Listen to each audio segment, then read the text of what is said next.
Louvado seja o nosso Senhor Jesus Cristo. Para sempre seja louvado. Sejam todos bem-vindos, você, meu irmão que está aqui, você que participa conosco pelos meios de comunicação social. E hoje nós estamos iniciando o nosso primeiro dia da Semana do Coração. E nós propomos fazer um tríduo de agradecimento ao Sagrado Coração de Jesus. Porque nós, muitas vezes a gente pede, vamos pedir também, mas temos que agradecer. Então nós faremos da seguinte forma: esse primeiro momento será a oração de agradecimento ao Sagrado Coração de Jesus, seguido da ladainha, e após a gente passa a palavra para o palestrante da noite. Hoje é o Dr. Agassi Amorim, e ele vai falar sobre a saúde do coração. E vocês têm plena liberdade para tirar alguma dúvida, esclarecer qualquer coisa. Mas quem tiver a dúvida, é bom que venha até o microfone, porque para a gente aproveitar melhor a questão que for levantada. Então nós vamos iniciar o nosso encontro em nome do Pai, do Filho e do Espírito Santo. Amém. Vinde, Espírito Santo, enchei os corações dos vossos fiéis e acendei neles o fogo do vosso amor. Enviai o vosso Espírito, e tudo será criado, e renovareis a face da terra. Oremos. Ó Deus, que instruíste os corações dos vossos fiéis com a luz do Espírito Santo, fazei que apreciemos retamente todas as coisas, segundo o mesmo Espírito, e gozemos sempre de sua consolação. Por Cristo, Senhor nosso. Amém. Como eu disse inicialmente, nós vamos estar apresentando também essas intenções ao Sagrado Coração de Jesus. Ação de graças por todas as bênçãos recebidas. Também vamos pedir por toda a Igreja de Deus, pelo Papa, bispos, sacerdotes, pelos nossos familiares, com as necessidades que cada um apresenta. Vamos pedir também pelo fim da pandemia, pelas intenções do apostolado da oração para esse mês, rezando pelos jovens que se preparam para o matrimônio, com o apoio de uma comunidade cristã, para que cresçam no amor, com generosidade, fidelidade e paciência. Também vamos estar rezando por todos os enfermos, contaminados pelo Covid ou não. Se não vou citar o nome, que são vários, vamos pedir que a misericórdia do Senhor visite cada um deles. Todos os profissionais da saúde, inclusive o Dr. Agassi, que está aqui hoje conosco, que o Senhor proteja e guarde cada um dos agentes de saúde, médicos, motoristas, livra dessa contaminação e também que todos nós sejamos preservados. E cada um de nós também temos no nosso coração louvores, súplicas e agradecimento. Você aí de casa, você aqui, no minuto de silêncio, apresente ao Senhor. Porque você quer rezar, para quem? Faça o seu pedido também e seu agradecimento.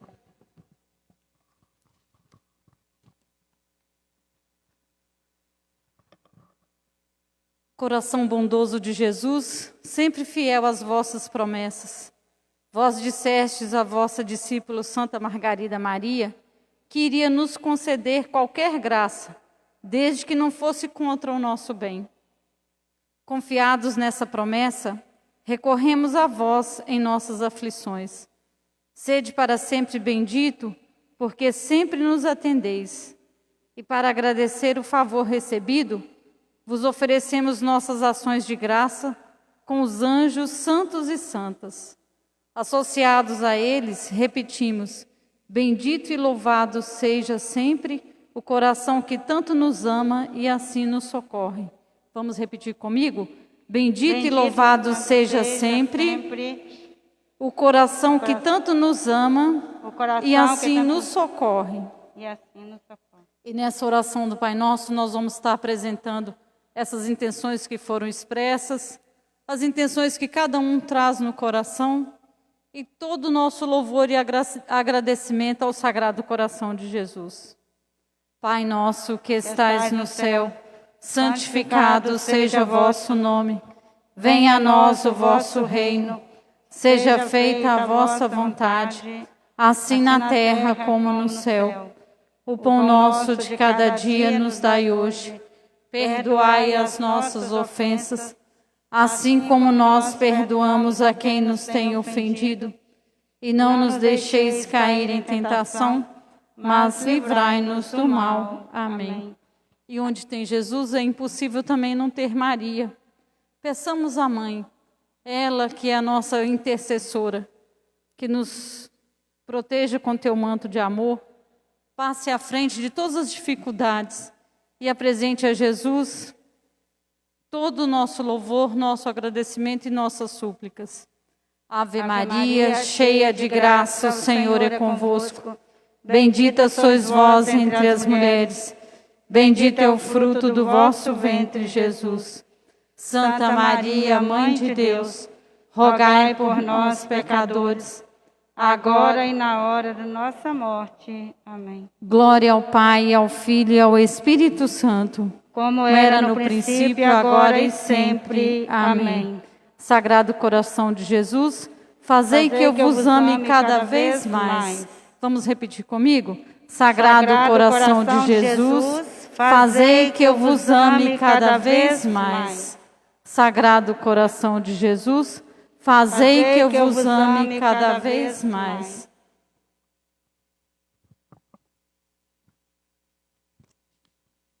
Senhor, tende piedade de nós. Senhor, tende piedade de nós.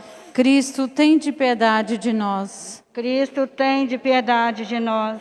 Senhor, tende piedade de nós. Senhor, tende piedade de nós. Jesus Cristo, ouvi-nos. Jesus Cristo, ouvi-nos. Jesus Cristo, atendei-nos. Jesus Cristo, atendei-nos. A cada invocação vocês irão participar rezando: tende piedade de nós. Deus Pai dos céus, tende piedade de nós.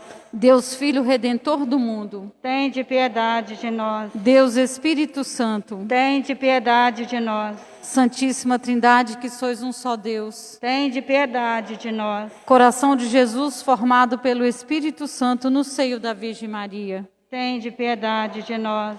Coração de Jesus unido substancialmente ao Verbo de Deus, tende piedade de nós. Coração de Jesus de majestade infinita, tende piedade de nós.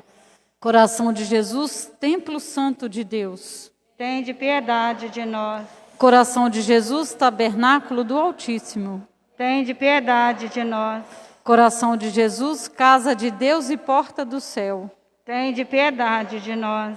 Coração de Jesus, fornalha ardente de caridade, tende piedade de nós.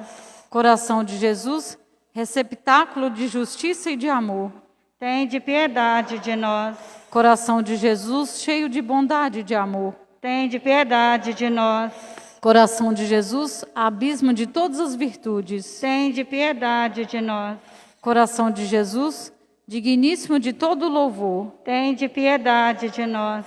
Coração de Jesus, Rei e centro de todos os corações, tende piedade de nós. Coração de Jesus, no qual estão os tesouros da sabedoria e da ciência, tende piedade de nós. Coração de Jesus, no qual habita a plenitude da divindade, tende piedade de nós. Coração de Jesus, no qual o Pai pôs as suas complacências, tende piedade de nós. Coração de Jesus, de cuja plenitude todos nós recebemos, tende piedade de nós. Coração de Jesus, desejo das colinas eternas, tende piedade de nós. Coração de Jesus, paciente de muita misericórdia, tende piedade de nós.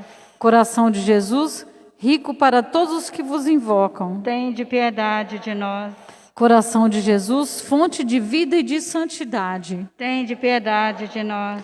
Coração de Jesus, propiciação pelos nossos pecados, tende piedade de nós. Coração de Jesus, saturado de opróbrios, tende piedade de nós.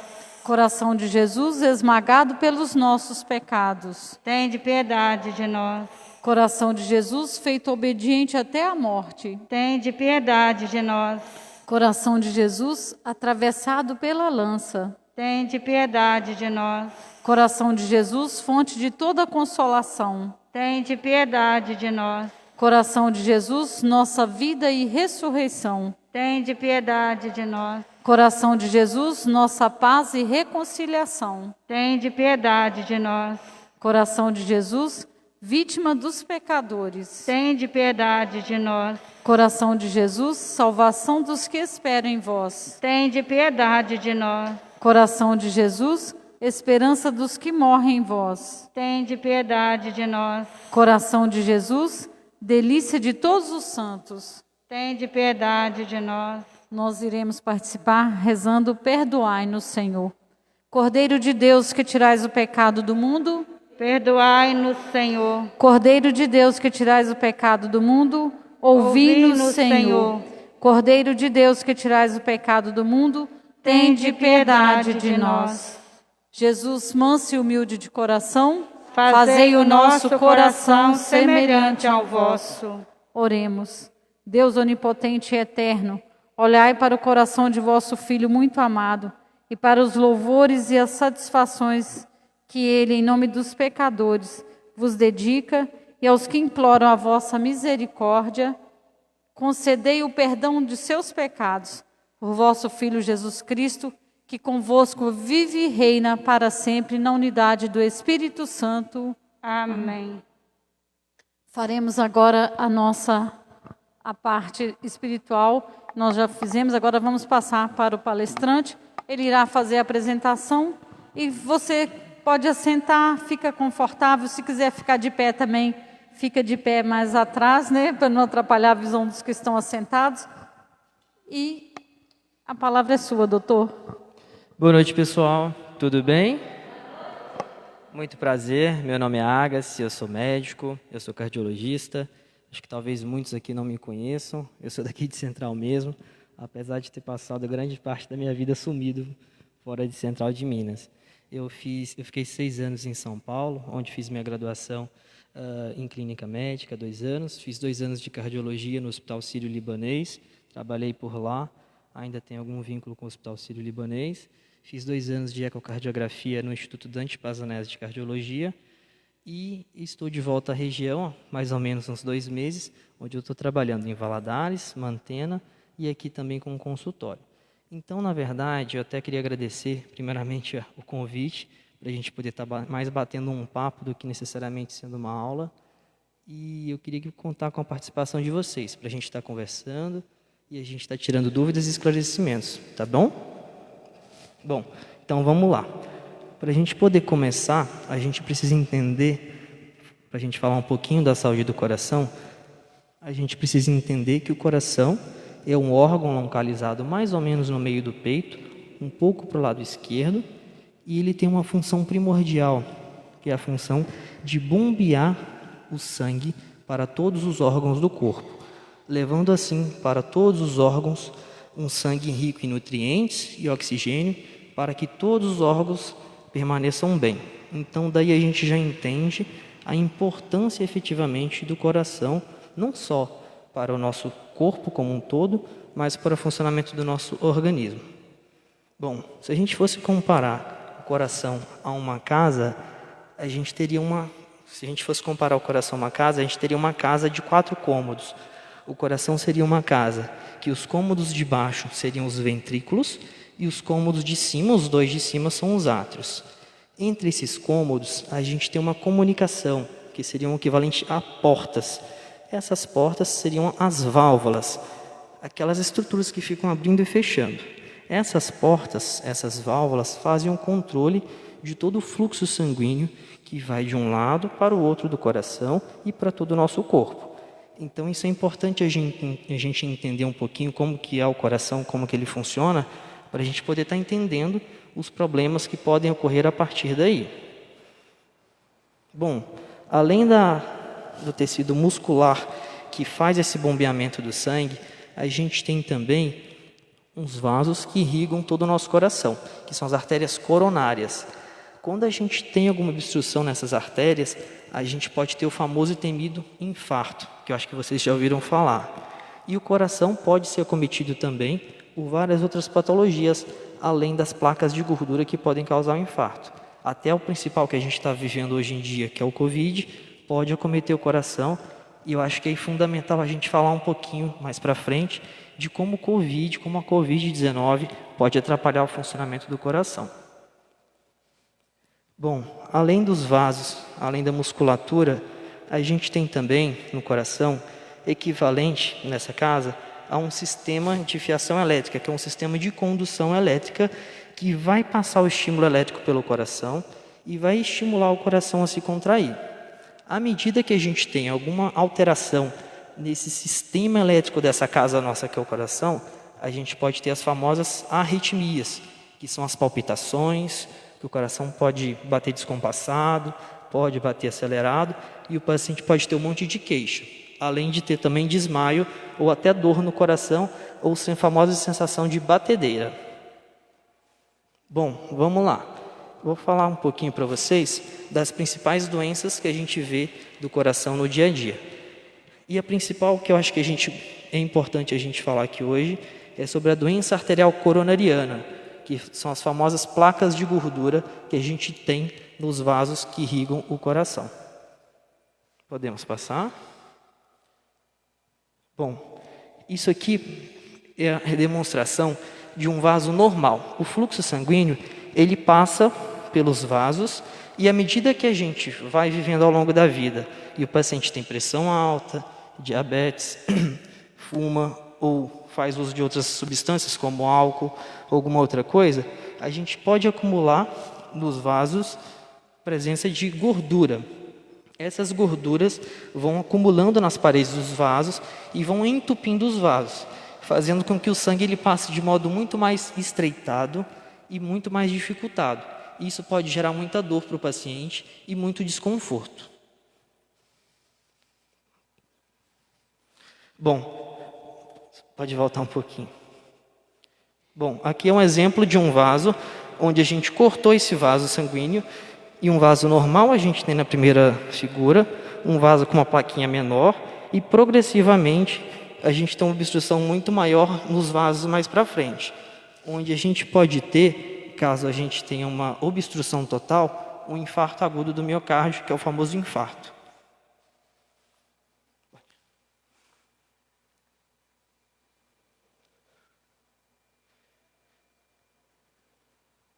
Bom, vamos lá. Então, na primeira figura, a gente tem uma obstrução, mas o sangue ainda passa. Na segunda figura, o sangue passa com muito mais dificuldade. E na terceira figura, o sangue não passa, onde a gente tem uma obstrução total naquele vaso do coração que tem uma placa de gordura.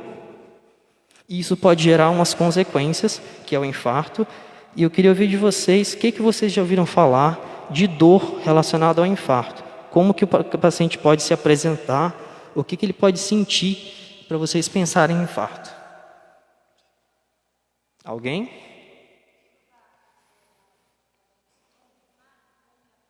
Isso. O que o paciente sente quando ele tem infarto? Vocês já ouviram falar alguma coisa a respeito?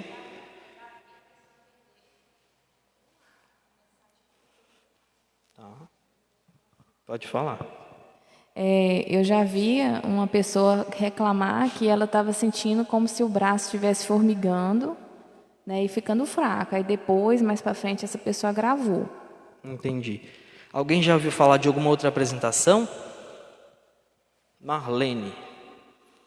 Falam por a gente um pouquinho o que você já ouviu falar da dor do infarto. Na verdade, eu iria fazer a mesma pergunta dela. O que eu posso saber na hora assim que eu estou infartando? Se é uma dor muito forte? Eu tenho muito medo de infarto, não sei porquê. Perfeito. É justamente esse o motivo pelo qual eu trouxe esse slide, para passar para vocês um pouquinho do que a gente pode sentir efetivamente no momento que a gente está tendo um infarto. O paciente pode se apresentar de diversas maneiras, mas a principal maneira que o paciente vai se apresentar, o principal sintoma que ele vai ter, eu vou passar para vocês, que é aqui. Como que a gente reconhece uma dor do coração que a gente tem que correr para o hospital? Normalmente é uma dor no meio do peito, ou pode ser aqui na região em cima um pouquinho do estômago. Normalmente é uma dor em aperto, queimação ou pontada, mas normalmente é uma dor em aperto ou queimação. Essa dor começa aqui e pode se espalhar para o braço esquerdo, para o pescoço ou até para a mandíbula, esse ossinho do queixo. É uma dor que começa com esforço físico ou estresse emocional, e às vezes a dor do coração melhora com o repouso. Então, se a pessoa sente essa dor típica, faz atividade física, está andando, de repente ela para, a dor melhora, isso já nos abre um sinal de alerta, um sinal amarelo. No entanto, se o paciente tem essa dor e essa dor não melhora por nada com essas características, principalmente se o paciente tiver pressão alta, diabetes, for um paciente fumante e a dor não melhora, esse paciente sim tem que correr para o hospital. E aí no hospital, esse paciente vai receber um atendimento que vai ter que fazer inicialmente, logo que ele chega no hospital com esses sintomas, com esses sinais, ele vai ser submetido a um exame chamado eletrocardiograma. Outra coisa que é importante eu falar para vocês, essa dor que o paciente tem pode vir acompanhada de náuseas, vômitos ou até sudorese. O paciente sente essa dor e começa a suar frio. Então é importante todos vocês estarem lembrando disso, porque se a gente vê algum amigo, algum familiar com esse tipo de dor, é importante que ele procure um atendimento médico o mais rápido possível. Alguém tem alguma dúvida? Quer tirar alguma dúvida, alguma pergunta? Não? Então tá bom. Bom, e eu vejo muito no meu consultório, doutor, por que tem gente que tem infarto, tem sequela, outro tem infarto, não tem sequela, não fica com uma limitação? É muito claro, é muito fácil a gente demonstrar e explicar para vocês por que alguns pacientes têm sequelas importantes e outros não. Lembra que a gente comentou que o infarto é a obstrução total das artérias que irrigam o coração, de uma das artérias. Vamos dar um exemplo aqui para vocês perceberem muito claramente. Vamos pegar esse primeiro caso. O ponto de obstrução é ali embaixo, na pontinha do vaso. Então, no vaso, depois da obstrução, não vai chegar nenhum fluxo de sangue. Então, aquela área ali que vai morrer. Então, aquela área depois da obstrução não vai chegar sangue, ela vai morrer. Se eu tenho uma obstrução no final do vaso, a área que vai morrer é uma área pequena. No entanto, se eu tenho uma obstrução no meio do vaso, antes do final do vaso, a área que vai morrer é uma área muito maior. E ao mesmo tempo, se eu tenho uma obstrução lá no começo do vaso, ou seja, eu tenho um longo percurso daquele vaso para poder percorrer, e esse vaso é obstruído lá no começo, a área que vai morrer, a área infartada, ela é muito grande. E esse paciente, sim, pode evoluir com uma série de sequelas. Se não, evolui, infelizmente, para o falecimento. Então, isso é importante, isso é uma coisa que não só os médicos devem saber, mas os pacientes saber reconhecer uma dor que pode ser do coração, porque isso pode salvar a nossa vida, mas pode salvar a vida do nosso irmão também.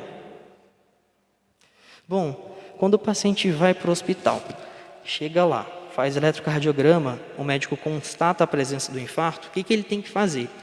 Faz uma série de medicações após fazer esse eletrocardiograma e o paciente é submetido a 2 procedimentos, ou um ou outro. O paciente é submetido, se ele tiver num centro que tenha hemodinâmica, à desobstrução desse vaso que está fechado. E como que é feita essa desobstrução? Ela é feita pelo cateterismo. Alguém já ouviu falar do cateterismo? Já fez? Muita gente, ou seja, a gente começa a conversar, a gente já tem pessoas que já ouviram falar do cateterismo. E vocês imaginam, já ouviram falar como é que é o cateterismo? Já fez? Marlene, você lembra como que foi o seu cateterismo? Se você estava acordadinha, se deram medicação para você ficar relaxada? Eu estava acordada, porém com os nervos na flor da pele. Então, assim, eu vi o procedimento que foi pela virilha, né? Mas no mais não sentia onde foi, não, entendeu? Perfeito. Não sei se eu dei uma dormidinha. Isso, grande parte dos pacientes, a gente dá uma medicação para o paciente ficar relaxado, porque é um momento de ansiedade para o paciente. E como que funciona o cateterismo? O que é efetivamente o cateterismo? Num local todo preparado, tem esse procedimento onde que eles passam um catéter, que é um fiozinho pequenininho, ou que é introduzido pela artéria aqui do braço, ou na artéria da coxa. que foi o caso da Marlene. Esse fiozinho, ele é muito, muito grande. Ele entra por aqui por baixo e ele sobe até aqui no coração. Aqui no coração, eles conseguem entrar numa artéria específica e injetar uma substância que é um contraste. Esse contraste vai colorir o vaso e vai avaliar naquele vaso se tem alguma obstrução ou não. Esse é o famoso cateterismo. O cateterismo é você chegar, identificar a obstrução e olhar. Isso é uma coisa. Outra coisa é a angioplastia, que é colocar o stent. Alguém já ouviu falar do stent? Tá. Meu sogro já fez. Já fez angioplastia. Já. Então, pessoal, a gente tem que entender que são dois procedimentos diferentes. Uma coisa é eu fazer o cateterismo, é eu chegar lá e olhar a obstrução.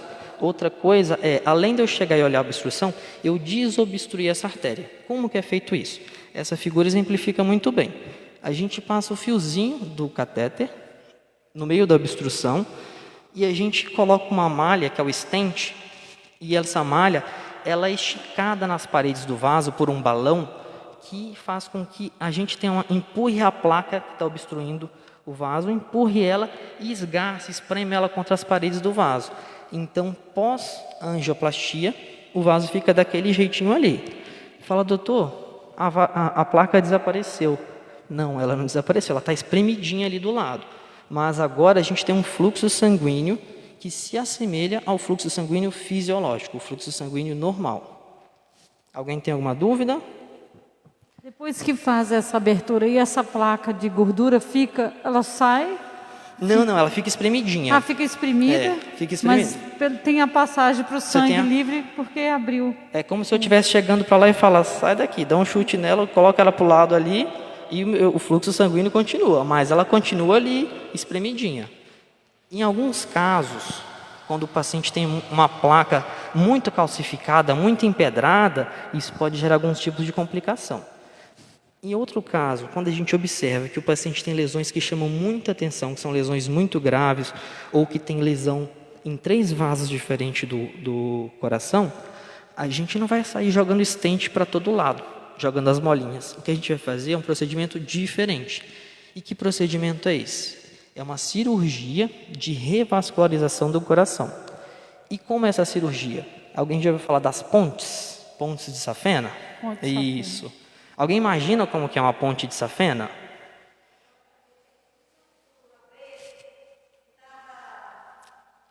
Obstruída. Mais ou menos assim? Como é que é? Repete. A pessoa está com a ponte de safena. Aí alguém me falaram assim, né? Que na minha família teve. Aí uma veia que estava dilatada e teve um probleminha nele. Eles colocavam outro tipo de veia naquele lugar. Isso. Como é que é uma ponte? A figura está demonstrando. O pessoal que está acompanhando de casa não deve estar conseguindo ver por conta talvez da claridade. Mas aqui mostra muito claramente. Eu vou subir aqui para mostrar para vocês entenderem de modo muito claro. Bom, vamos imaginar, pessoal, que eu tenho uma obstrução aqui, nesse vaso aqui, nessa pontinha. E eu não consigo colocar o stent aqui. O que eu vou fazer? Eu vou pegar um vaso normal, que é esse aqui de cima, vou tirar um vaso do corpo, ou das pernas, que é a safena, ou da braço, ou do peito, e vou tirar um vaso normal e vou usar ele como se fosse uma ponte. O que eu vou... Desculpa. O que eu vou fazer? Eu vou pegar esse vaso normal aqui, vou pegar um vaso emprestado de outro lugar e vou tirar de lá, e vou ligar o fluxo que passa por aqui até esse vaso depois da obstrução. Se o sangue ia parar aqui, agora ele não vai parar mais, porque ele vem para cá e dá a volta por aqui. E agora o sangue consegue fluir dessa ponte para o vaso para frente. É uma passagem nova, na verdade, né? Desculpa? É uma passagem nova para o sangue. Isso aí, é uma passagem nova, é uma ponte. Eu estou sobrepassando, passando por cima daquela obstrução e ligando um vaso bom àquele ponto após a obstrução. Entenderam? Basicamente é isso.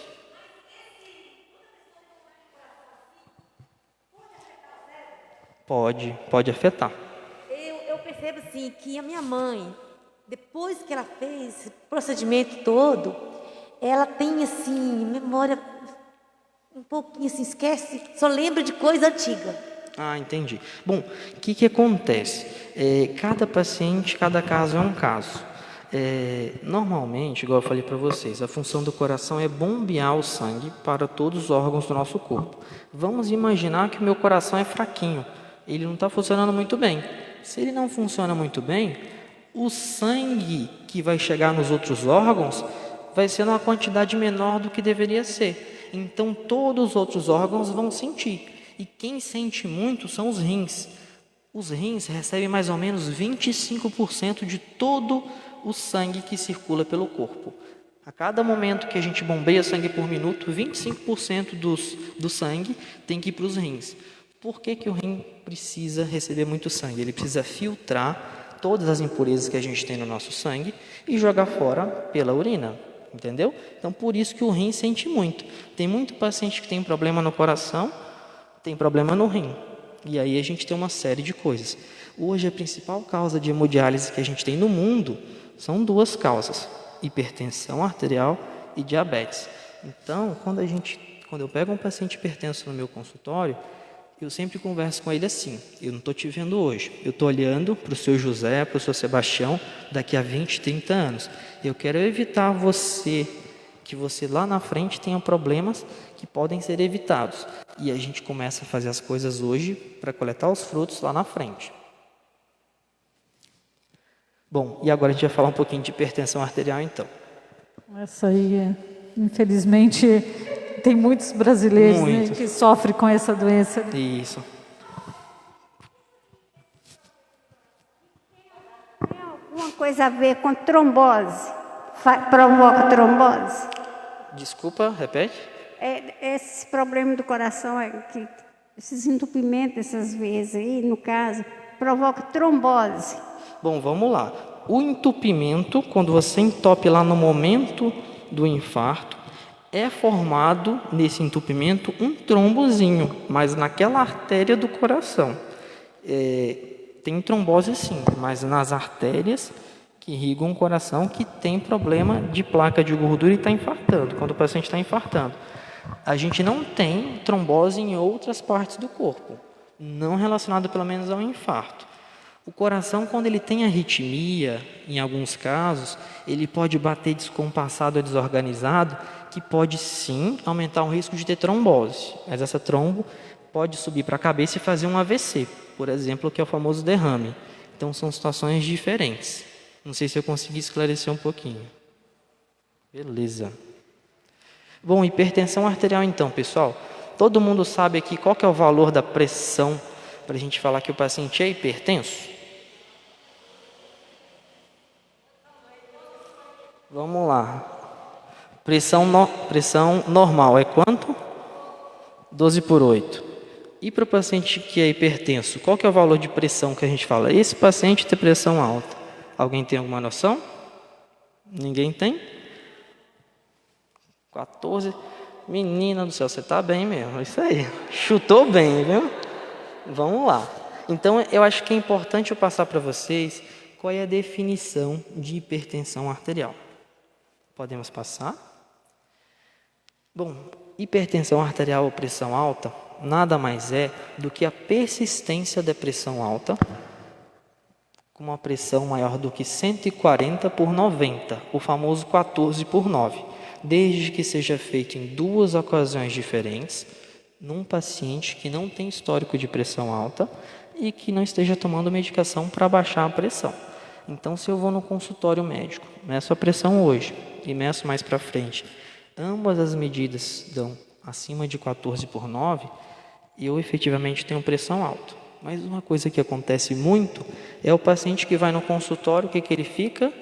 Nervoso, ansioso, a pressão vai lá, 18 Isso, vai lá para 18, para 19, para 20. Então, nós médicos temos que ter muito bom senso para saber que a consulta médica é um momento, muitas vezes, de ansiedade para o paciente. Às vezes, o paciente tem pressão alta naquele momento.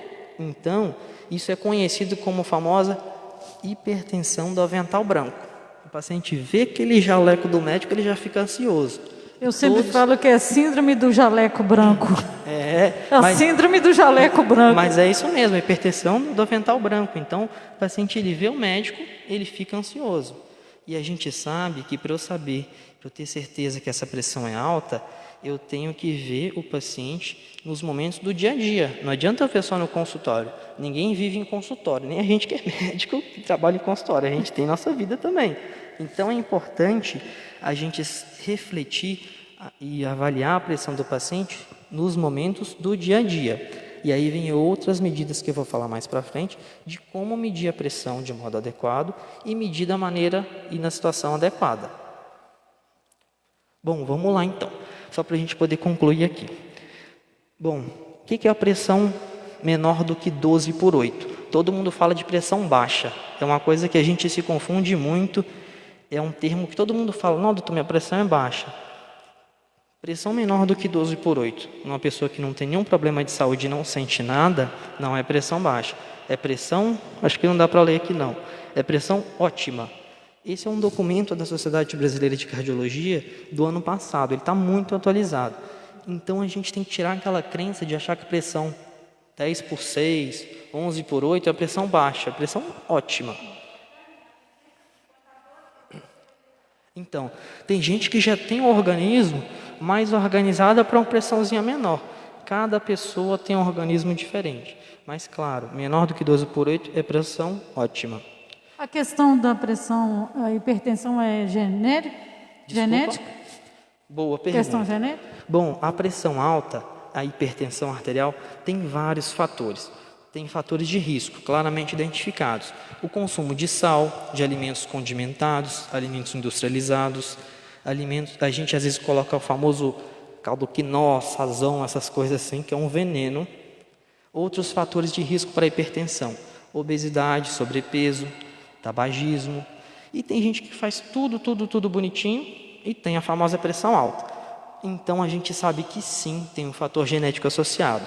A hipertensão arterial é uma mistura do genético, que ninguém tem culpa, aí vem de pai, de mãe, de avós, vem dos nossos ancestrais, e tem também responsabilidade naquilo que a gente faz, no que a gente se alimenta e no que a gente utiliza no nosso dia a dia.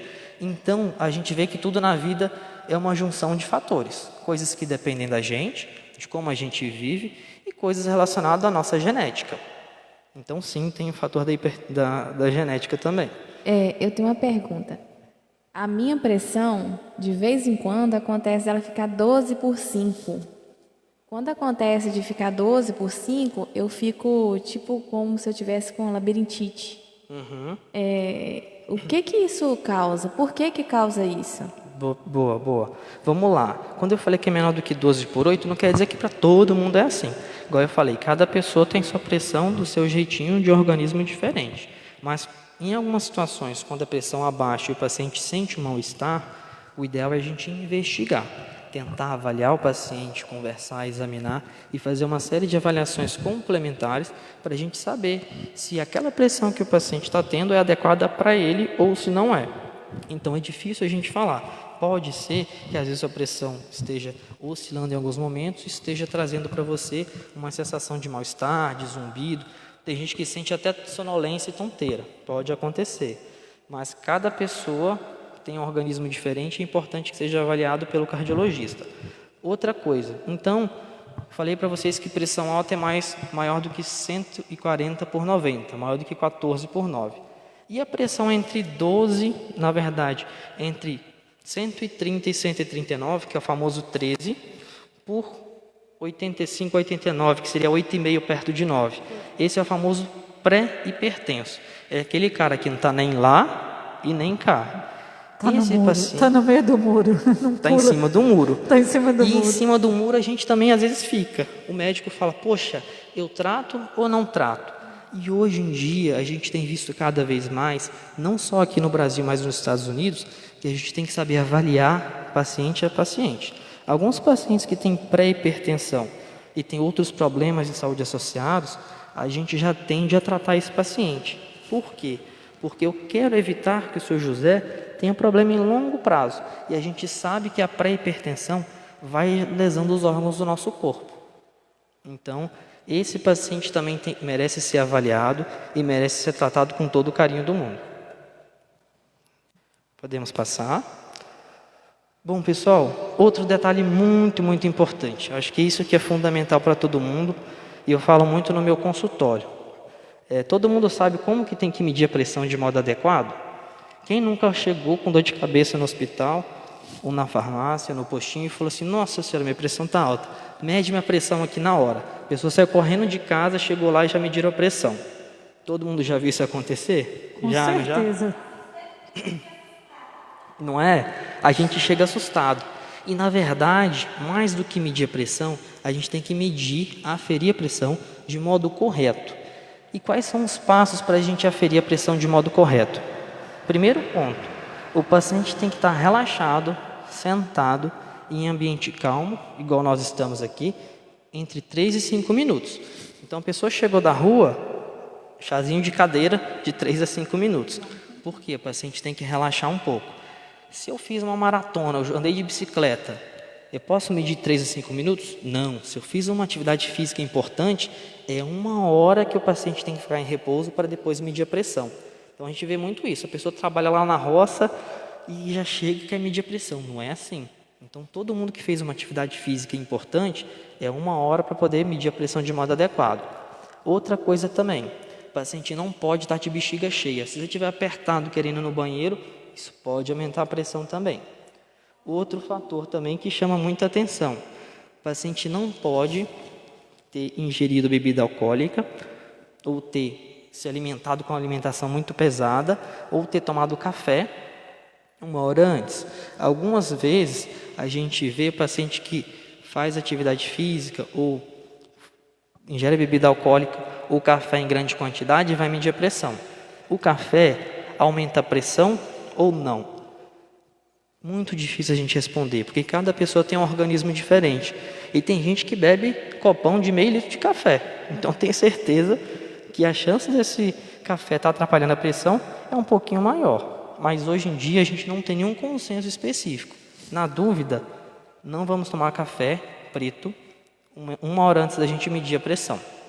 Outra situação também que a gente tem que fazer: o paciente tem que estar sentado com as pernas descruzadas e o pé apoiado no chão e o braço relaxado na altura do peito. Se a gente tiver perna cruzada, braço para cima e conversando, está tudo errado. Qual que é o problema de medir errado? Se eu medir errado, eu vou tratar meu paciente errado. O paciente não vai se dar bem com a medicação, vai ter efeito colateral. Isso vai gerando um monte de coisa que a gente não quer. Então, para as coisas se darem certo, a gente tem que fazer as coisas de modo correto. Eu tenho uma dúvida aqui em relação ao braço, porque o braço direito e esquerdo dá diferença? O ideal, na verdade, você pode medir nos 2 braços. O ideal seria a gente avaliar qual braço que a pressão é maior e fazer a aferição por aquele braço.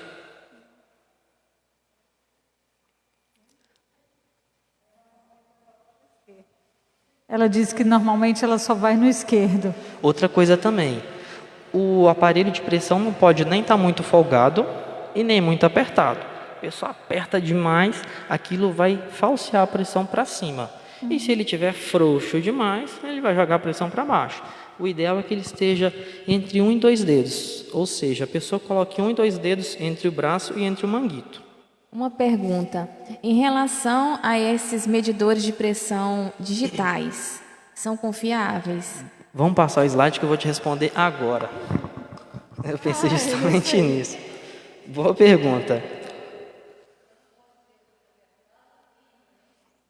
Nem muito frouxo. O ideal é que a gente coloque um dedinho entre o manguito, que é aquela bolsa, e o nosso braço. Tem que caber ali mais ou menos um dedo e meio. Se couber uns 3 dedos, está muito frouxo. E se ficar muito apertado, está errado também. Pessoal, pergunta excelente para a gente tirar a dúvida aqui. Todo mundo acha, ou quem acha que o digital é confiável? Levanta a mão. Na verdade, eu tenho dúvida em relação a ele. É confiável? 1, 2, 3. Beleza. Bom, essa pergunta intriga muita gente. Ele pode ser confiável. O que eu falei? Ele pode. Por que ele pode ser confiável? Desde que ele tenha a validação do Inmetro, Por isso que tem aquele sininho do Inmetro. E outro detalhe também, esses aparelhos eletrônicos, eles podem descalibrar ao longo do tempo. Então, os meus pacientes no meu consultório, não só o meu, como qualquer paciente de qualquer médico, o ideal é que o médico fale assim com o paciente: traga no consultório, na próxima consulta, o seu aparelho de casa para a gente conferir se ele está calibrado ou não. Se a gente perceber que tem uma discrepância entre o aparelho que a pessoa tem e o que a gente tem que estar calibrado, a gente não pode usar aquele aparelho. Então, E sem esse é o falar principal também que tem a recado. questão da pilha, né? Às vezes a pilha está fraca, não vai, né? Tem a Oi? questão também da pilha no aparelho digital, que pode interferir também, né? Perfeito. Tem uma série de coisas que podem interferir. Por exemplo, a gente tem muitas vezes o digital, esse do pulso, do punho aqui. Se ficar muito, muito apertado, for uma pessoa bem cheinha, ele vai ficar apertado demais.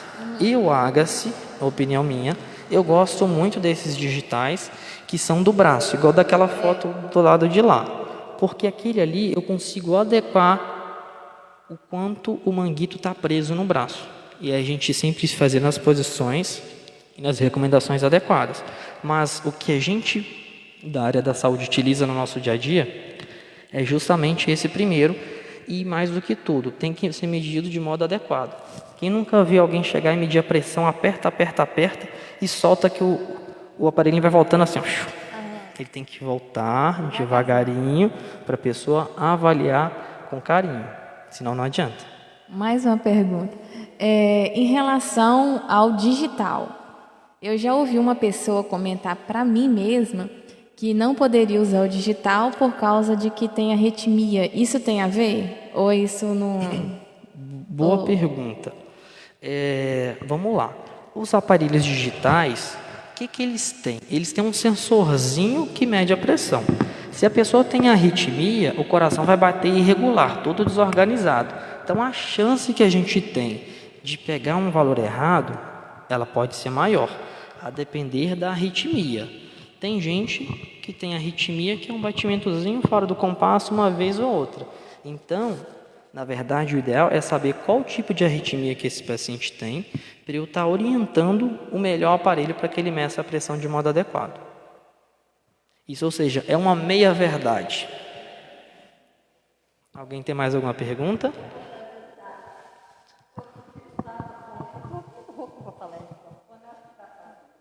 Dá.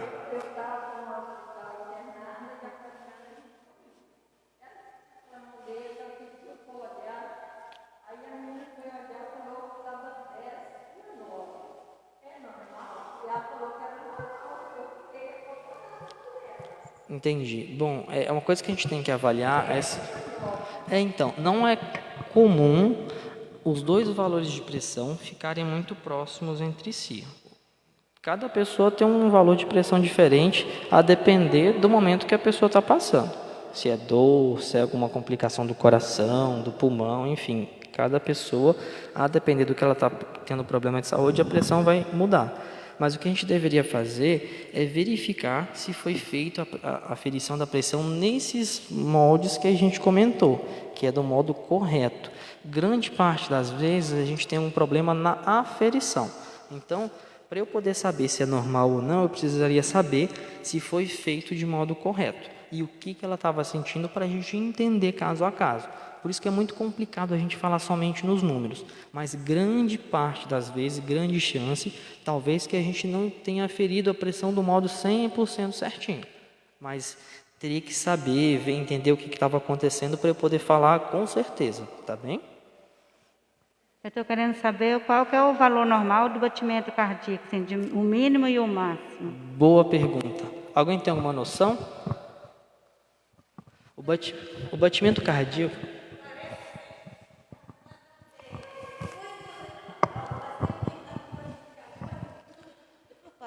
Tá. Mas eu não...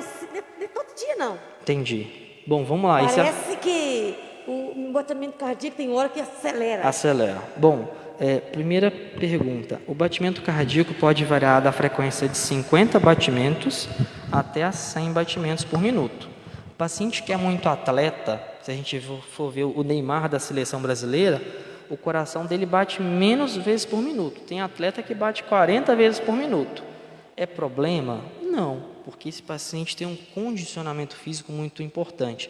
Então, nos pacientes atletas, o coração ele bate mais devagar. No caso de menopausa, a gente tem uma série de alterações hormonais que pode fazer a gente ficar ou sentir o coração bater mais acelerado. Mas é importante fazer um check-up cardiológico porque a gente tem que ter certeza. Temos a menopausa como fator que pode estar causando? Sim, mas podemos ter outros fatores também. A gente faz, nos pacientes que têm arritmia, um exame chamado eletrocardiograma, que ele vê a atividade elétrica do coração. Só que o eletrocardiograma ele é igual uma foto. Se eu tirar uma foto de manhã e estiver feliz, não reflete que eu estou feliz o dia inteiro. Eu posso ficar triste à tarde. Mesma coisa é o eletrocardiograma. Ele reflete se naquele momento o paciente tem arritmia ou não. Para esses pacientes que não têm queixas durante o dia inteiro, a gente tem um exame que a gente faz aqui em Central, que é o Holter. O Holter é um eletrocardiograma que fica 24 horas com o paciente. É um aparelho pequenininho assim, a gente prega uns eletrodos no paciente, a gente coloca num dia, ele vai embora para casa, segue a vidinha dele. No outro dia, o paciente volta para a gente no consultório, eu retiro o aparelho, aí eu aqui, no caso, eu mando para um médico que foi professor meu lá do Sírio-Libanês, ele avalia e me manda de volta. Que quem faz essa análise normalmente são médicos especialistas em arritmia. Aí no meu caso, eu pego esse aparelho, ele grava tudo que ficou em 24 horas, a gente manda para fora e ele volta. Basicamente é isso. Agassi, a minha pergunta é baseada na juventude, questão academia. Eu ouço muito amigos meus que fazem academia, jovens, até novos, né? Que é a novidade de hoje. Eles, por exemplo, caminham e fazem a bicicleta. Daí, geralmente, é 1 hora, 2 horas, 1h30, não é isso assim que funciona? Mas só que depois eles tomam tipo um energético. Por exemplo, musculação, vamos dar um exemplo para estes. Então, aí eu ouço depois, me aconteceu de eu estar caminhando com um certo colega, aí ele falou para mim assim, rapaz, eu tomei aquele energético, e esse energético parece que me deu uma dor no peito. Eu sei que dá, Entendi. Né? Você também sabe. Então, eu queria que você se explicasse a questão lógica e a não lógica para o pessoal. Isso é importante, né? Perfeito. Você fala em relação ao energético. O energético. Perfeito. Do Boa coração. pergunta. E a gente vê Obrigado. isso. A gente vê isso no nosso dia a dia. Para muita gente que vai para a festa, para a gente que precisa ficar acordado, para a gente que quer ter um desempenho melhor, às vezes, durante alguma atividade física. O que o energético faz? Ele nada mais faz do que acelerar o batimento do coração. Nós falamos que o coração funciona como uma bomba, ele joga o sangue para os órgãos. Quando a pessoa faz atividade física, eu tenho que chegar muito sangue nos meus músculos para poder eu aguentar fazer uma atividade física mais vigorosa. Só que, quando eu uso energético e eu acelero demais o coração, eu posso ter algumas complicações. Tem gente que sente mal-estar, palpitação, falta de ar. Então, eu acho que não é uma coisa tão simples da gente ficar usando como se fosse uma coisa normal. Cada pessoa tem uma sensibilidade. Vou dar um exemplo para vocês. Eu conheço pessoas, pacientes, que têm tendência a ter arritmia. Aí ele vai lá e toma um energético. O que acontece? A arritmia piora. Então, não é uma coisa tão simples da gente poder ficar usando no modo dia a dia. Mas é uma coisa que a gente vê muito frequentemente. Tanto é que às vezes a pessoa usa energético e depois está com o coração acelerado. O que faz muito isso também é o efeito do álcool. A pessoa vai lá, vai sair para uma festa, usa uma bebida alcoólica com energético, no outro dia o coração está muito acelerado. Por que isso? Porque o próprio álcool tem um efeito de acelerar e de irritar o nosso coração, assim como o energético. Então, tudo tem que ser feito com muita consciência. E a recomendação que eu dou é que sempre procurem um cardiologista para que a gente faça as orientações baseadas para cada pessoa. Na vida, eu sempre falo, não tem receita de bolo.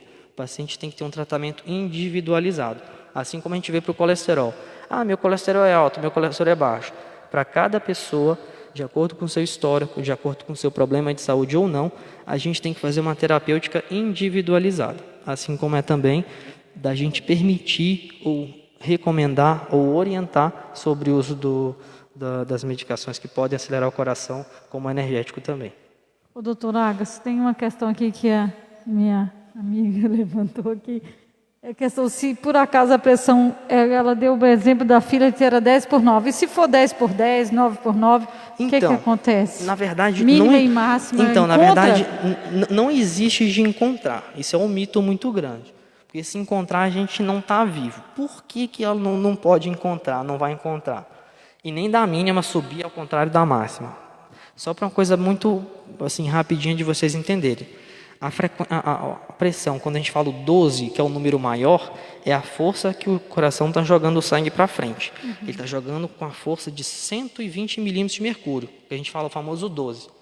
E o número menor, que é o 8, o 7 ou 9, é a resistência do vaso que está recebendo aquele sangue. É como se fosse um querendo empurrar para lá e o outro falando assim, ó, aqui você pode empurrar, mas eu não sei se eu vou aguentar receber esse sangue todo. Então isso é a resistência dos vasos. Se vocês concordam comigo, se eu estou jogando, empurrando com 10 e ele está falando aqui não, e ele está devolvendo com 10, o sangue vai parar. Por quê? Porque um está igualando o outro. Então esse paciente não estaria vivo. E isso não acontece. E efetivamente isso não acontece. Obrigada. Beleza. Isso é muito importante essa pergunta, porque muita gente tem esse mito da pressão igualar ou de inverter, entendeu? Isso não existe. Boa, vamos lá então. Bom, doutor, eu faço a aferição da pressão, mas muitas vezes minha pressão oscila muito. Como que eu faço para saber se minha pressão é alta ou não? Um outro meio da gente fazer a avaliação da pressão arterial é fazer um exame chamado mapa 24 horas. O que é o mapa 24 horas?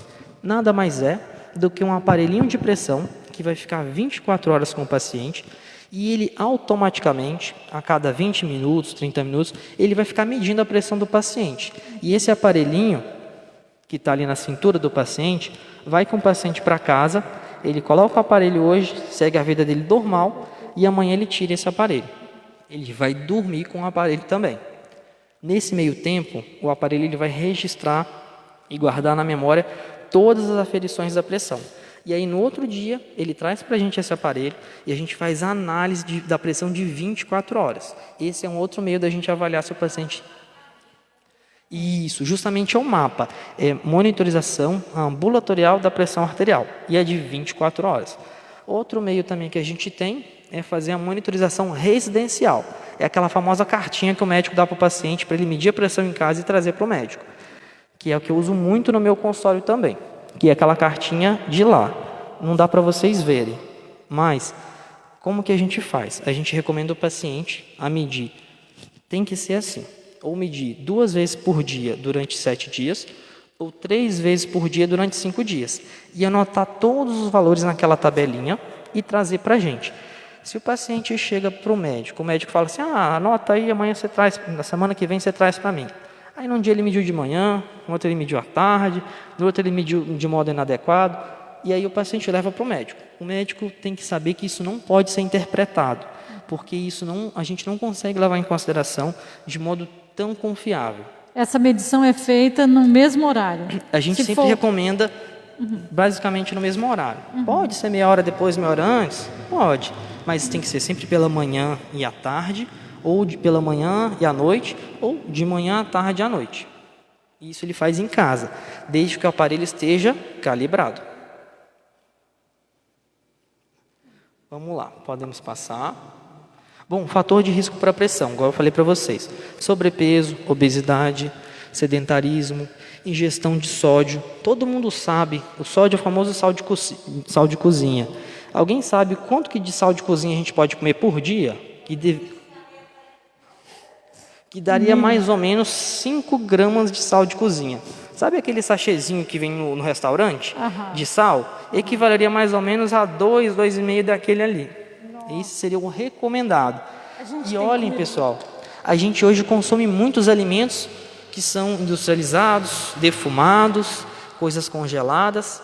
E uma recomendação que eu dou para vocês de todo o coração. Eu sou meio chato com isso lá em casa. Minha mãe que está lá no final, ela sabe disso. Às vezes eu chego lá no supermercado, ela, meu filho, pega esse milho aqui. Eu falo, não, vamos pegar esse milho aqui. Coisa que todo mundo pode fazer. Eu olho na tabela nutricional do alimento, quanto que tem de sódio daquele alimento. Às vezes, numa latinha de milho tem mais sal do que a gente deveria comer no dia inteiro. É verdade. E aí é só a gente olhar. Aí você fala assim, doutor, mas o que tem menos sal, às vezes é o mais caro. Muitas vezes não. Muitas vezes eu, quando vou comprar um alimento, às vezes a latinha de milho é mais barata e tem menos sal do que a outra. Não é nem pela marca de ser o mais chique ou o mais caro. Então, a gente tem que estar sempre se policiando. Basicamente é isso. E quando a gente fala de controlar a pressão arterial, uma coisa muito que a gente vê no dia a dia, o paciente, nossa, doutor, minha pressão hoje está 15, eu vou morrer, eu vou ter um AVC, eu vou ter um infarto. A pressão alta, pessoal, ela vai gerando lesão nos nossos órgãos, nos rins, no coração, no cérebro e outras partes do corpo ao longo de anos. Então, se uma hora ou outra deu 14, deu 15, isso de uma hora para outra não vai atrapalhar ninguém. Claro, se subir demais para 18, para 20, o paciente realmente deve procurar um hospital. Mas quando o paciente está um dia com 13, com 14, isso mostra para a gente que a gente tem que controlar a pressão, mas ninguém precisa descabelar, até porque a própria ansiedade vai aumentar mais a pressão ainda. Outra coisa que eu tenho que falar para vocês que é fundamental. Quem já ouviu dizer que a pressão, quando aumenta, dói a cabeça? Já ouviu falar isso? Sim. Não, minha pressão quando aumenta é porque eu sei que ela aumenta porque dói minha cabeça. Dor na nuca, dor na cabeça. Sempre... É uma coisa muito comum que a gente vê. Tem gente que fala, não, doutor, eu nem gosto de medir a pressão porque quando ela está alta, eu sei, eu estou com dor de cabeça. Só que isso é uma coisa que é um mito muito grande. Vamos lá, vou mostrar para vocês. A nossa pressão ela oscila ao longo do dia. Se eu estou relaxado, ela está aqui. Se alguém briga comigo, ela sobe. Se eu tomar uma pancada, ela sobe mais ainda. Se o paciente tem dor, se eu levei um chute ou uma pancada, minha pressão vai subir por conta daquela dor. Muitas vezes, não quer dizer que todo mundo é assim, mas grande parte dos pacientes, ele tem uma causa de dor, que é uma enxaqueca ou outra coisa, e a dor vai aumentar a pressão. Tanto é que quando a pessoa toma uma dipirona, o que acontece com a pressão? Ela abaixa. Por quê? Dipirona não abaixa a pressão, dipirona controla a dor. Só que você tirando a dor, a pressão pode controlar. Então a gente tem que ter muito bom senso de entender o que está causando a pressão alta para eu saber tratar efetivamente. Senão eu vou dar remédio de pressão para dor de cabeça. Entendeu? Então tudo isso tem que ser muito bem explicado.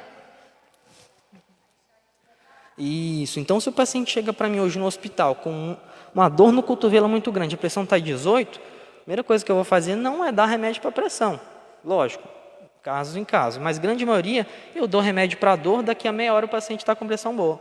Então, isso é uma coisa que tem que ser passada para vocês para a gente tirar esses mitos. Podemos passar? Bom, vamos lá. E medida para a gente poder melhorar a pressão. Controle de peso. O ideal é que se a gente tiver pressão alta, que a gente perca 10% do peso corporal. Se eu estou com 100 quilos e perder 10%, eu vou perder 10 quilos. Isso é uma medida não medicamentosa que mais controla a pressão. Outra coisa, controle de sal que a gente falou. O ideal é que seja 5 gramas por dia. Outra coisa, atividade física. Todo mundo fala assim, doutor, mas eu trabalho o dia inteiro e tal. Se fosse assim, a dona de casa ia viver até os 100 anos de idade. Por que a dona de casa que trabalha todo dia não vive até os 100 anos de idade?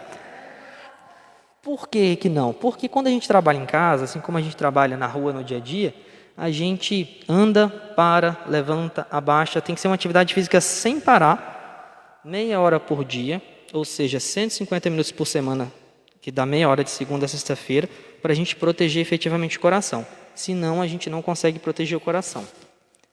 Só para a gente poder andar um pouquinho, tem relação à dieta, um monte de coisa. E a espiritualidade, que eu acho que vai muito aqui com vocês. Vocês acham que a espiritualidade influencia no controle da pressão? Obrigado. Minha garganta está bem seca.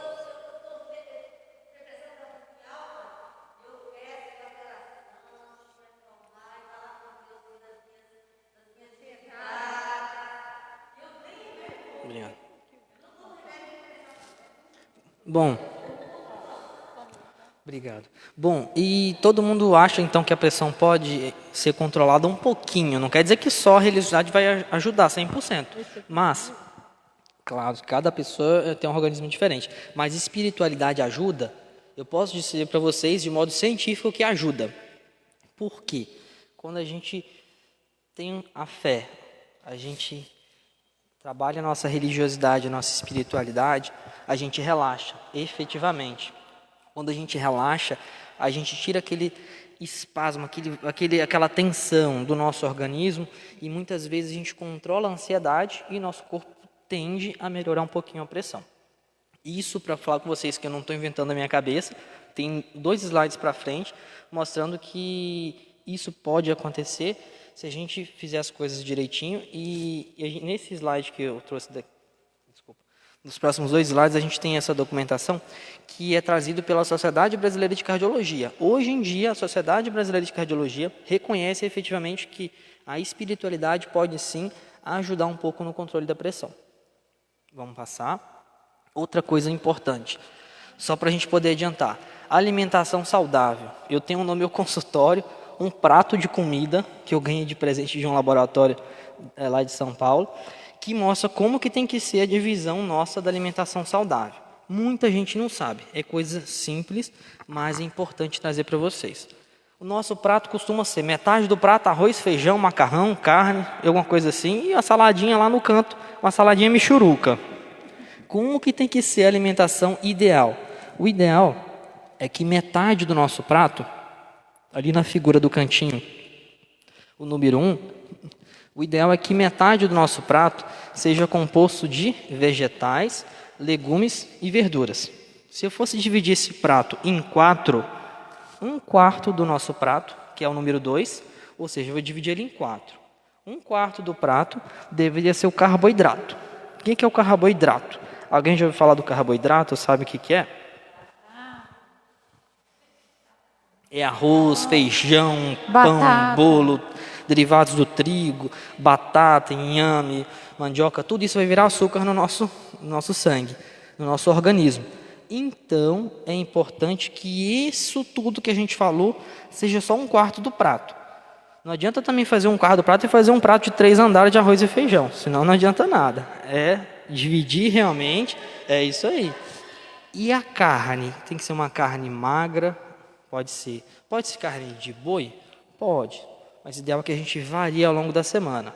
Peixe, frango, carne de porco tem um pouquinho mais de colesterol, mas se a gente comendo de modo equilibrado e sabendo fazer as coisas, não adianta ser uma carne de frango e encher de óleo também a panela. Então tem que ter muito bom senso. Mas o ideal é que seja 1/4 do prato, então, de carboidrato e outro 1/4 dividido ali de proteína. Podemos passar. A espiritualidade é o que eu falei para vocês. Alguns trabalhos realmente mostram que ela ajuda, sim, no controle da pressão arterial. Não só no controle da pressão, mas todo mundo sabe que no bem-estar nosso como um todo. Geral, com certeza. Podemos passar. Outra coisa, a gente está acabando, tá, pessoal? Insuficiência cardíaca, coração fraco. Alguém já ouviu falar de coração fraco, coração inchado? O que é a insuficiência cardíaca? Alguém sabe o que é? Todo mundo já ouviu falar, mas alguém sabe mais ou menos o que é? Vamos passar então. Coração fraco ou insuficiência cardíaca nada mais é do que a incapacidade do coração de bombear o sangue, de fazer a função pela qual ele tem que fazer. Se a função do coração é jogar o sangue para frente e o coração não está fazendo isso de modo adequado, isso é insuficiência cardíaca. Para vocês entenderem muito bem, eu trouxe 2 imagens aqui, 2 vídeos. O primeiro de computador mostra como o coração se contrai melhor, e o segundo, que é um exame que a gente faz, que é o ultrassom do coração, que é o ecocardiograma, a gente consegue avaliar. Olha como o coração, nesse caso, deixa eu verificar, aqui. Olha como ele não contrai. Essas 2 paredes deveriam estar assim, ó. Olha como é que ele quase não mexe. Aqui, ó. Que é o ventrículo esquerdo. Então, esse coração está muito fraquinho. Como que a gente consegue perceber se o paciente tem insuficiência cardíaca, que é o coração fraquinho? O paciente fica mais cansado, o paciente não consegue subir escada, muitas vezes o paciente não consegue dormir com a cabeceira baixa da cama, o paciente acorda à noite cansado, começa, além disso tudo, ter inchaço nas pernas, uma série de coisas que o paciente percebe que ele fica mais limitado funcionalmente. Antes ele andava muito, agora ele não anda mais, porque ele está mais cansado. E quem que pode trazer isso? Vamos passar? Antes de eu falar o que pode causar insuficiência cardíaca, eu trouxe para vocês a imagem do ecocardiograma, que é o exame que a gente faz, no caso eu faço, que a gente utiliza muito no nosso dia a dia para a gente ver o funcionamento do coração. Esse exame, que é o ultrassom do coração, é um exame que não dói, um exame relativamente simples, rápido de fazer, onde a gente vai avaliar todo o funcionamento do coração. Eu avalio a grossura das paredes do coração, eu avalio as válvulas do coração, que são as portas lá dos cômodos que eu falei bem lá atrás, eu avalio se o coração está contraindo bem. Então, esse exame é muito importante, que a gente hoje em dia faz para muitos pacientes, para a gente avaliar como está a saúde do coração também. Podemos passar? Bom, pessoal, aqui não dá para vocês lerem, mas doutor, quais as principais causas que a gente tem de coração fraco? Número 1, isquemia, infarto, as placas de gordura. Quando entope ali um vaso, aquela área morre, ela não vai se contrair mais, o coração fica mais fraco. Outra causa que a gente tem muito comum, vamos lá, Chagas, que é a doença de Chagas causada pelo barbeiro. Outra causa que a gente tem, hipertensão arterial, alcoolismo. Pode ir passando, fazendo favor. Aí a gente vai... Isso. Chagas, alteração nas válvulas pode fazer o coração ficar fraquinho também. E processos inflamatórios no coração. E hoje em dia um dos processos inflamatórios que a gente tem mais visto é o processo inflamatório da Covid-19. Isso. A Covid-19 pode causar uma série de consequências no nosso corpo inteiro, tanto nos pulmões quanto também no coração. Pode gerar um processo inflamatório no coração, ou até na camada que reveste o coração, que é uma membraninha, que é o pericárdio. E esse processo inflamatório pode gerar disfunção do coração. Não é tão comum, mas pode acontecer. Lá em São Paulo, no local onde eu fiz especialização, no final do ano passado, a gente pegou um paciente de 25 anos que teve Covid e teve que transplantar o coração por conta da Covid. Não é uma coisa comum, mas quando o paciente tem Covid, e isso é uma recomendação que a gente tem no Brasil, na Europa, nos Estados Unidos, o paciente teve Covid, está bem cansado, está voltando do Covid, acabou de recuperar do Covid, mas ficou cansado, ou vai voltar a fazer uma atividade física que antes ele fazia, a recomendação que a gente tem hoje é que procure um cardiologista para estar efetivamente fazendo um check-up cardiológico. Mais do que voltar a fazer as coisas que ele fazia antes, é voltar com segurança. E muitas vezes o paciente nem consegue, ele já fica cansado. Quando o paciente fica cansado, que chama muito a nossa atenção, nós temos que avaliar complicações da Covid. Será que ele teve complicação no pulmão? Será que teve complicação no coração? Então eu trouxe isso aqui só para a gente entender um pouquinho como a Covid-19 é uma doença muito complexa. A gente está aprendendo ainda a lidar com ela, dia após dia. Podemos passar? Bom, só para a gente finalizar então, os principais exames que a gente faz do coração. O ultrassom do coração, o Holter 24 horas, que é o eletrocardiograma de 24 horas, o mapa 24 horas, que é o da pressão de 24 horas. Esses exames hoje a gente consegue fazer eles aqui em Central. O teste ergométrico, que é o teste da esteira, que é aquele famoso teste da esteira que a gente coloca uns eletrodos pregados no paciente, o paciente vai correr. Nesse exame, a gente consegue avaliar como o coração se comporta com esforço. Outro exame é a cintilografia do coração, para a gente avaliar se tem alguma área do coração que está recebendo menos sangue. A gente colore todo o coração com uma substância que injeta na veia, e isso a gente consegue avaliar como o coração está. E, por fim, o último exame é o cateterismo, que é o último exame lá, que é a famosa cineangiocoronariografia, que é o cateterismo, ou CAT, que a gente coloca aquele fiozinho que vai até o coração e colore as artérias do coração. Então, naquela foto ali, o que a gente vê como se fosse um monte de galinho são os vasos coloridos com um contraste. Podemos passar. Bom, mensagem final aqui para vocês. Nunca parem de tomar as medicações do coração ou de qualquer outra coisa por conta própria. Sempre procure um médico para poder fazer isso de modo bem responsável. Pratiquem atividade física, mas não é aquela atividade física sem vergonha, não. É tirar um tempo para fazer atividade física mesmo. Meia hora por dia, 5 vezes por semana, equivalendo então a 150 minutos por semana. Realizem então a gestão de uma alimentação saudável. Evitem o uso de bebidas alcoólicas. Durmam muito bem, isso também atrapalha muito a nossa saúde caso a gente não durma bem. Isso a gente vai vendo isso ao longo da vida. E procure sempre um cardiologista para fazer um check-up e acompanhamento se você tiver algum problema cardiológico ou estiver suspeitando de um problema cardiológico. E, por fim, só para a gente finalizar, foto dos 2 lugares onde eu fiz especialização, o Sírio-Libanês e o Dante Pazanese, que são 2 hospitais de São Paulo. E, por fim, a foto com a chefe lá de São Paulo, que eu tive muito contato, que era a doutora Ludmila. Ela até deu uma confusão que ia entrar no Ministério da Saúde, e não entrou, deu uma confusão danada.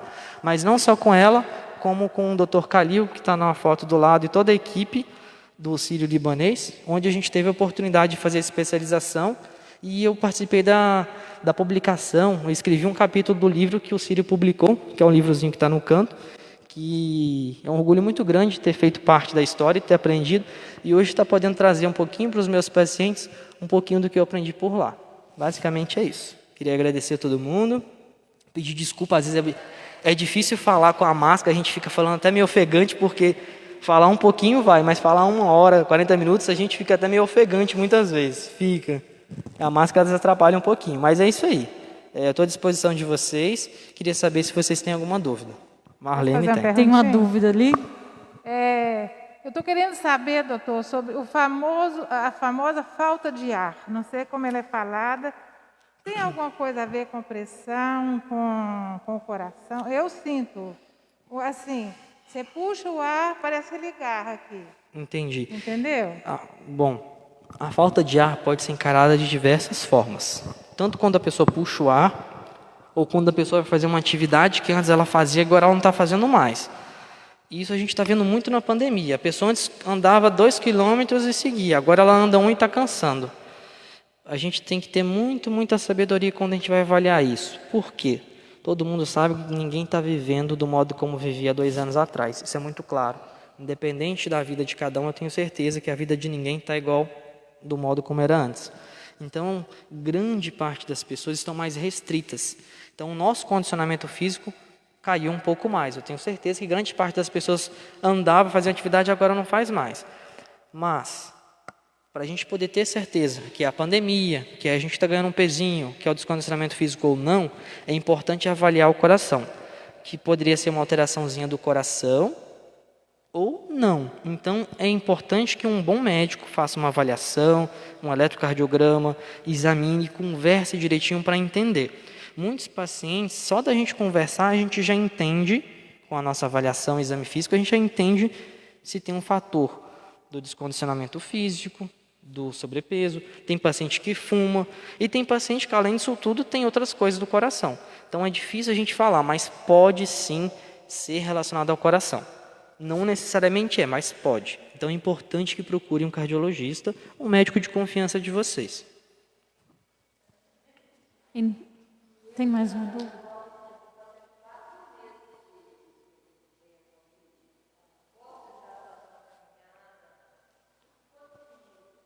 Boa pergunta. A gente vê muito isso. O paciente fala, doutor, eu tive Nós Covid. vamos só repetir a pergunta, porque sem microfone novo. É a dona Zilka que teve Covid há 4 meses e quer saber como que ela retorna às atividades diárias. Se ela já pode voltar a fazer atividade, não é verdade? Bom, o que a gente recomenda? Primeira coisa, tive Covid e quero voltar a fazer atividade, é importante procurar um médico, para que o médico te avalie, veja, te examine como um todo, converse com você, veja se ficou alguma sequela que chame a atenção do Covid e faça uma avaliação cardiológica e pulmonar para poder liberar você com tranquilidade. Ah, doutor, quer dizer que se o médico, enquanto o médico não liberar, tem que ficar em casa? Não, não é assim. Você pode seguir sua vidinha, mas a gente tem que ter muita racionalidade, muito pezinho no chão, porque a gente, na hora que for fazer uma atividade física fora do normal, que é voltar ao que a gente fazia antes, que hoje é fora do normal, é importante que tenha uma avaliação médica. Então, é importante que você procure o seu médico para ele estar avaliando e ele sim, conhecendo você, conhecendo o seu caso, ele pode estar dando o ok ou não. Muitas vezes o médico fala, vamos fazer uma avaliação complementar para eu ter certeza que está tudo bem. Então é mais isso. Mas não quer dizer que enquanto o médico não libere, você vai ficar só deitada. Não. Vamos tentar fazer as coisas com muita racionalidade.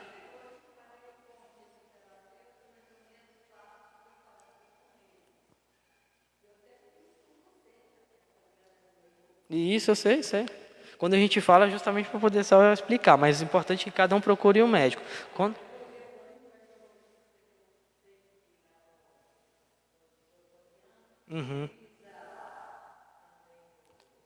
Avaliação complementar.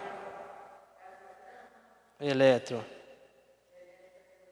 Perfeito. Então, assim, o médico avaliando com exame complementar, com eletrocardiograma, examinando o paciente, avaliando a oxigenação do paciente, entendendo se ficou com alguma sequela importante ou não, aí a gente tem segurança para poder liberar.